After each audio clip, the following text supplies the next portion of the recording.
नमस्कार, स्वागत है आपका ओम न्यूज में। वक्त हो गया है बड़ी खबरों का। मध्य प्रदेश में बीजेपी के बड़े लीडर्स के दौरे शुरू हो गए हैं। बीजेपी का फोकस कांग्रेस की मजबूत सीटों को डैमेज करने का है, जिसको लेकर आज केंद्रीय मंत्री पीयूष गोयल शिवपुरी जिले के करैरा विधानसभा सीट पर जन आशीर्वाद यात्रा और चुनावी सभा को संबोधित करने के लिए आए हुए हैं। इस दौरान पीयूष गोयल ने ग्वालियर में पत्रकार वार्ता को संबोधित किया, जिसमें पीयूष गोयल ने वन नेशन वन इलेक्शन को लेकर कहा, ये विचार कई पार्टियों के नेताओं ने अलग अलग समय ने रखा है। ये विचार लागू होता तो देश का रुपया, समय, कर्मचारियों के काम की बचत होगी। विपक्ष डरता है, ना तो उसके पास चेहरा है न चरित्र है। विपक्ष चाहता ही नहीं कि देश में विकास हो। विपक्ष की जब सत्ता रही तो उसने देश प्रदेश विकास में पिछड़े हैं। मोदी और बीजेपी सरकारों ने विकास के नए आयाम बनाए। इसके साथ ही उन्होंने कहा कि इस बार एमपी में एक तरफा चुनाव होगा। जनता ने मन बना लिया है। प्रदेश में भाजपा को बहुमत मिलेगा। वहीं इंडिया डॉट गठबंधन पर गोयल ने कहा, इंडी अलायंस प्रचार कर रहे, लेकिन उसने युवराज तो विदेश में बैठे हैं। ये गठबंधन यूपीए से भी ज्यादा कमजोर है। तो जवाब है। मध्य प्रदेश में पिछले 20 साल में नए उद्योग नहीं आ रहे हैं, बंद हो गए हैं और कोई इन्वेस्टमेंट नहीं हो रहा है। मैं समझता हूँ आपकी जानकारी ठीक नहीं है। वो मध्य प्रदेश में निवेश भी हो रहा है, मध्य प्रदेश में इन्वेस्टमेंट भी आ रहा है।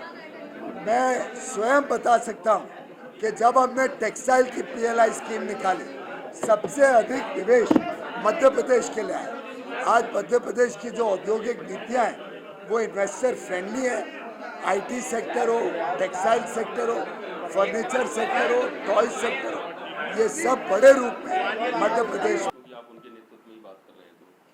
नेतृत्व तो भारतीय जनता पार्टी का देश भर में प्रधानमंत्री नरेंद्र मोदी जी की अगुवाई में हम सब कार्यकर्ता काम करते हैं।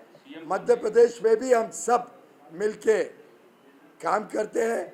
मैं भी एक कार्यकर्ता हूँ, शिवराज जी भी एक कार्यकर्ता है, प्रधानमंत्री नरेंद्र मोदी जी भी कार्यकर्ता हैं। हम सब मिलके प्रदेश का और देश का भविष्य संवारने में लगे हुए हैं, जुटे हुए हैं।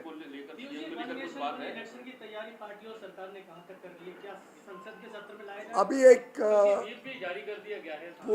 देखिए, ये एक विचार कई वर्षों से कई नेताओं ने, अलग अलग पार्टी के नेताओं ने ये विचार रखा है।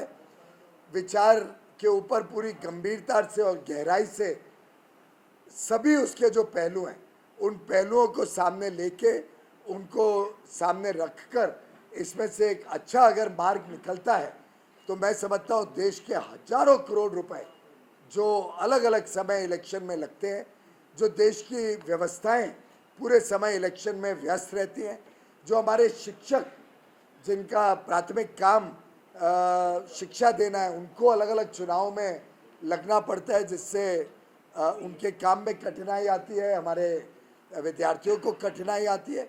और साथ ही साथ जो विकास की धारा कई बार रुक जाती है, अलग अलग चुनाव अलग अलग समय होने के कारण, जो आचार संहिता बार बार लगने के कारण जो विकास की धारा रुकती है, ऐसे कई पहलुओं जिनका लाभ देश को मिलेगा वन नेशन वन इलेक्शन से।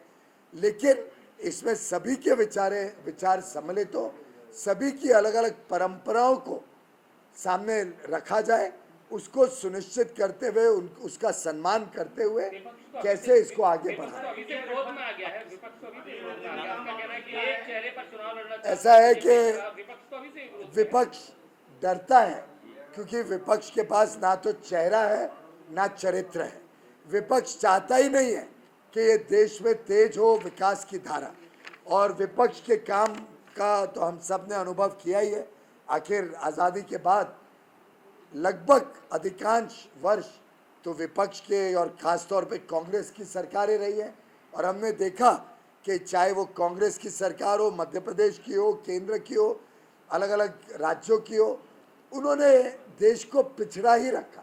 आखिर मध्य प्रदेश भी पहले तो एक बीमारू राज्य के रूप में ही पहचाना जाता था। वो तो शिवराज जी आए, उन्होंने प्रदेश का कायाकल्प किया। जब माननीय प्रधानमंत्री नरेंद्र सिंह मोदी जी को मौका मिला केंद्र में आने का, उन्होंने जिस प्रकार से देश का पूरा नक्शा बदला, जिस प्रकार से देश में आज हर एक व्यक्ति की सामान्य जरूरतों के ऊपर ध्यान देते हुए देश को बदलाव और देश को एक नई दिशा, नए आवाम पे लेके गए, उससे आज पूरा देश प्रसन्न है और उससे आज विपक्ष परेशान है। सीटें हमको भाजपा को यहाँ मध्य प्रदेश में मिली थी, उसके बाद से लगातार अब जैसे जैसे चुनाव, विधानसभा चुनाव हुए, उसमें भाजपा लगातार